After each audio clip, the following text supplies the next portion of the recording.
Hey everybody, welcome back to the Brink of Reality podcast. I'm your host Ryan Brinks in the chair, here to bring you a Survivor Ghost Island X interview today with the first person out of the newly formed merge tribe, the Nobel one himself, Chris Nobel. And this is a fun chat. We dig deep into his game. Chris is pretty honest about his reactions to a few things that happened last night, which is great. We talk about that infamous Ponderosa video, which I think is absolutely brilliant. I love it. And so much more. So check that out. My recap with Mr. Adam Riddle will be coming out hopefully later tonight, Friday, Australian time. So stay tuned for that one as well. It's been a big week and it's a great episode to get us kicking into the merge. All right, pressing play. Enjoy, guys.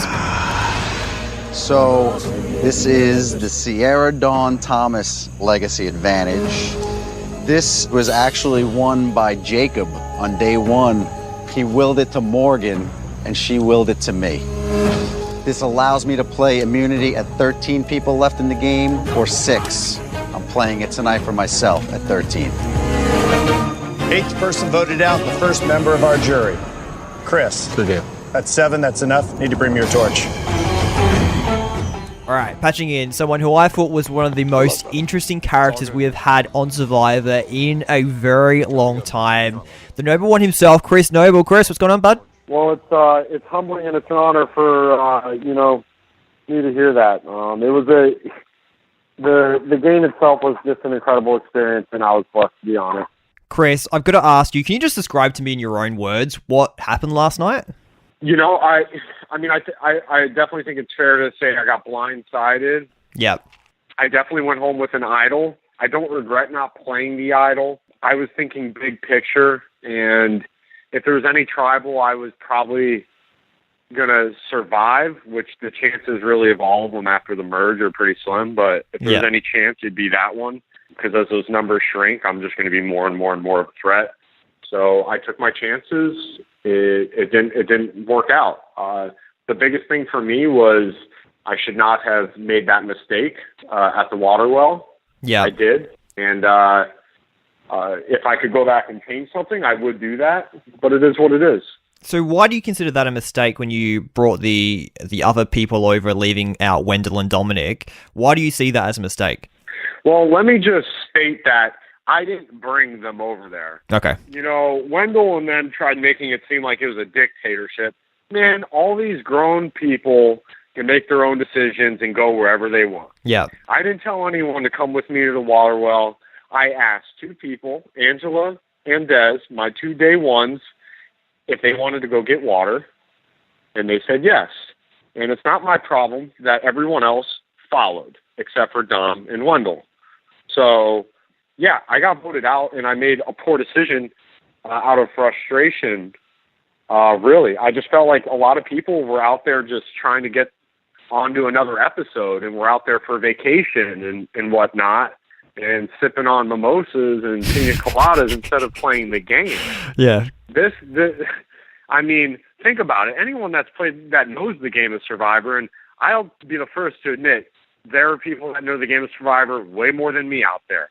But I thought it was insane how people just didn't realize, like, Dom's a mixture between a lot of these great players we've had in the past, like Boston Rob and Tony, and it's just, I just didn't understand for the life of me why people aren't actually trying to get him out, and let alone he's in a power couple with someone that's pretty damn good too in Wendell. Yeah, and Chris, yeah, I agree with you as well, and I think there's something you mentioned there. I think people can theoretically know Survivor and know all the facts and details, but when you're out there, I love seeing people who want to play hard, and that's what you definitely did. I'm going to ask you, you talk about not having any regret about not playing the idol. Did you tell anyone about the idol before heading into Tribal Council, and what gave you that confidence not to play it? Yeah, I actually had told Angela specifically right before I talked to her, so, there wasn't any chances for mouth opening and stuff like that, just because I needed someone that I trusted and someone that,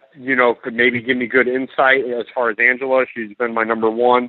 And I told her, I'm like, if you think I'm going home, I need you to tell me, because I will use the idol and we'll be okay and stuff like that. So she told me, like, look, I think we're voting Libby. I think that's what some people want to do. Yeah. And she also told me they're definitely going to gun for use next tribal. Yeah. And so those are some of the decisions I had to base off of it. What wasn't shown is I went to Sebastian and Donovan individually and a couple other people, and they lied to me. I asked them, like, hey, you think this plan's the right plan? Do you think we should go another route? And they all said, like, hey, like, I think your plan's right. Let's do it. And they all lied to me. So hopefully that gives you some insight. Like, I did speak to people individually. I was lied to. It's part of the game. I get it. Obviously, I can still be a little bit bitter about it because, I mean, we're all competitive. And some of us did share some really, sentimental stuff and have moments together out there. So, it's just all part of the game, though. So on the island, it seems straight away, Chris, that you and Dominic just did not seem to get on at all. What was it about Dominic that just led to that relationship never really coming together? I think we both had these reads on each other before the game even started, without even talking. And then the way the game started and how he, outed me and whatnot just sort of put that into motion. And, even when we tried to talk, he would lie to me when I'd ask him simple questions. And it just led to a relationship that had a boiling point. And even when him and Wendell wanted to have like a peace treaty, I was way past the point of no return with Dom. And I knew ultimately that if I entered that with them, I'm at the bottom of their little relationship and I'm at the mercy of their power and I'm not going to be their puppet. Yeah. So I just couldn't trust them.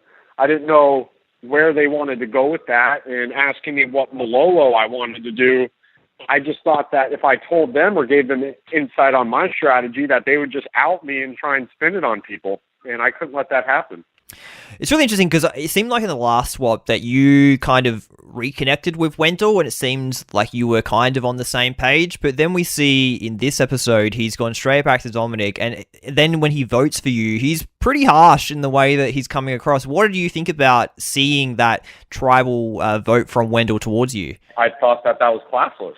I really just, a lot of people don't realize is we definitely competed with each other. Yeah. Alongside each other and won a lot. And that did bring us some respect and close to each other. And a lot of people don't know it. Yanua, we had, the night before we won that last challenge, it rained all night and basically Wendell and I cuddled, man. We had to take care of each other, and that brings people close together from all necks of the woods. And I even said in the tribal, like, look, I get your frustration. We're battling. All right. But when he says the things he said, it wasn't just what he said, how he said it, and about a rapping. Like, I never even claimed I was a good rapper. It was like he was bitter. He was like, there was something deep inside him. And I thought it was classless. The way Dom and I handled it, that was classy. We both hated each other. Yeah. Really. We hated each other. And if we had the courage and the character to end it like that, he could have too. So I think it was classless, and him and I have a good relationship outside of here. We haven't talked about it, but we'll see how like all that goes. I didn't think it was a very good way to go out. Yeah. I don't have you for much longer, but I would be remiss if I don't ask you about your Ponderosa, which I think is going to go down as one of the greatest Ponderosa videos we've seen ever. Can you talk about the filming of your rap and how that all came about? Yeah, two guys, James and Ryan, did a fantastic job. They were the editors, they did the filming, and we all sat together and sort of came up with some things creatively.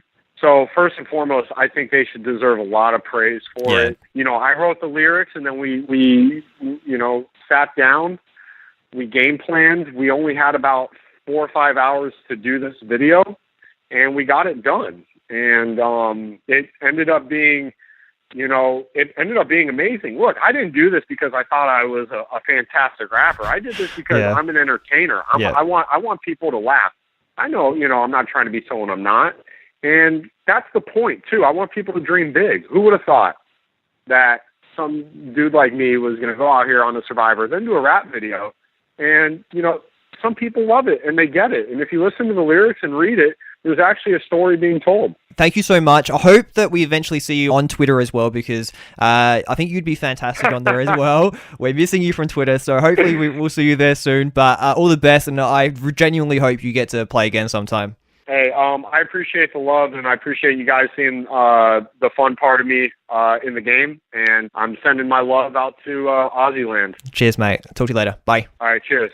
All right, there you have it. My exit interview for this week with Survivor Ghost Island's first person out of the merge, Chris Nobel, the Nobel one himself. And I really like Chris. I know there is mixed emotions and mixed feelings about Chris. Some people like just pure strategy players and people who think about the game clearly. I like it if someone is interesting and is a character, and he was clearly a character. So I'm really interested to see how Adam takes his boot as well when we get to the recap coming later this afternoon. So check that one out. A huge thank you to everyone who has checked all this podcast out, has been checking out the exit interviews through the season. If you are listening this long and you are someone who likes our podcast, just a quick note that we are up for an Australian Podcast Award. We made the final, we made the top 10, and I still need people's votes. So if you're listening to this anywhere in the world, you can vote. Just follow the link in the show links, and that's it. Until next time, the community has spoken. I'll chat to you very soon. See you guys. Chris, Bye. the tribe has spoken. Thank you, pros. Appreciate it. Time for you to go.